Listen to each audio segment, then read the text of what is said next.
Welcome back to The Real Story. The UN's nuclear watchdog says they believe Iran was working on building an atomic bomb, but that they stopped more than a decade ago. Really? The IAEA revealing that Tehran's activities didn't go past planning and basic component experiments. For the most part, their research ended in 2003, with only a small amount of activity up until 2009. This is according to the IAEA.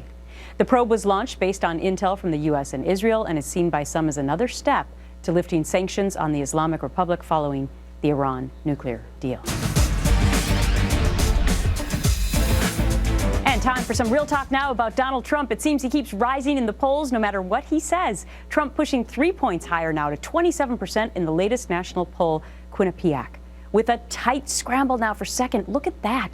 Marco Rubio second now at 17%. Ben Carson sliding to third, tied with Cruz, 16%. So, do Donald Trump's comments like this, do they help or hurt him? When you get these terrorists, you have to take out their families. They care about their lives. Don't kid yourself. But they say they don't care about their lives. You have to take out their families. Take out their entire families. Chris Plant is a syndicated radio talk show host. Leslie Marshall, Fox News contributor, syndicated radio talk show host. Chris, do you agree with Trump that we should take out their entire families? You know, when I heard that today, I know what he means, but in reality, that would mean maybe taking out innocent kids in the family, extended family potentially, that don't know that their parents are terrorists.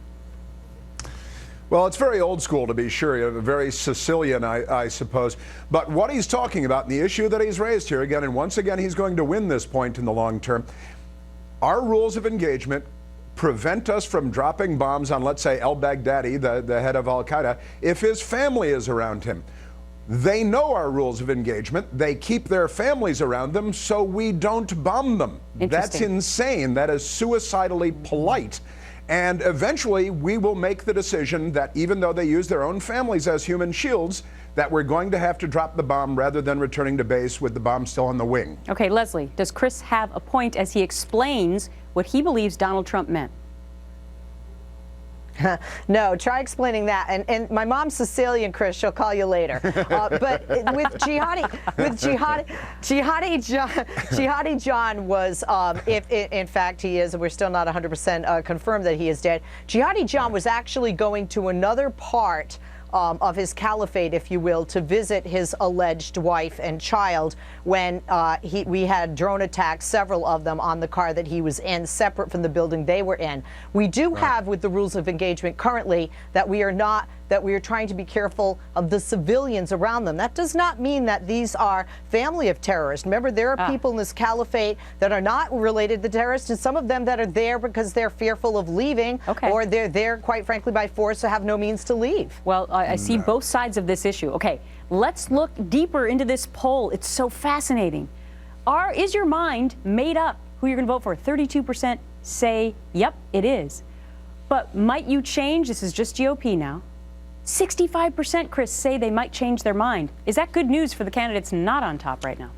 Well, clearly it is. And look, we're still very early on in the process. All we've had so far is polling by polling companies and news media organizations. We haven't cast the first vote in the first caucus or the first primary. And the process really is, while it's underway on some level, really hasn't begun. So naturally, people have to keep an open mind, I think, and be prepared to sort of jump from raft to raft. We're going to end up with only one candidate, so... And who knows? Who knows when we'll know that final answer? It could be months away. Okay, in the meantime, Senator Ted Cruz claiming most violent criminals are Democrats. New Jersey Governor Chris Christie reacting to that earlier today. You saw Ted Cruz there. The overwhelming majority of violent criminals are Democrats. You're a former prosecutor. What'd you make of that? Yeah, I had never noticed that in my background experience. All right, so the Washington Post gave Ted Cruz's comments 4 Pinocchios, saying it's certainly an undeniable fact that a huge percentage of African Americans vote for Democrats, just as white males tend to favor Republicans, but Cruz wildly off base. Leslie. Wow. Well, the study in my research that Cruz's campaign used was a study of convicts in 3 states years ago that at the time had largely registered as Democrats. However, there was a follow-up study done in not just those 3 states that they expanded. And quite frankly, Gretchen, they don't register as either. So the accuracy of that statement would not include all felons, would not include violent felons. At the time would be that study of those 3 states and ex-convicts. So Chris was giving us his opinion through your statement, Leslie, by laughing. I got to hear what you got to say, Chris. You know, look, honestly, this is laughably obvious, and leave it to the Washington Post to racialize it. That's exactly what I'd expect from them. Look, the Democrats are involved in an active state-by-state and national effort to restore the vote for convicted felons. Why do you think that is? You know, the Democrats know the score here. They're not trying to get more Republicans registered to vote. Now, obviously, let's go take a survey in any prison anywhere. I'll put money on it right now, Leslie. How about it? You know, the Democrats aren't trying to restore the vote to convicted felons because they're convinced that the lion's share of them are Republicans. Okay. Chris and Leslie, thanks much. See you next week. Thanks, Gretchen. The mystery now growing. The death we told you about yesterday of that man on the screen, a big city mayor. Why foul play is now more likely a possibility. Plus, in the wake of recent terror attacks, police unions, they want off-duty cops at NFL games to be able to carry firearms. So that brings us to our question of the day. It's a hot one.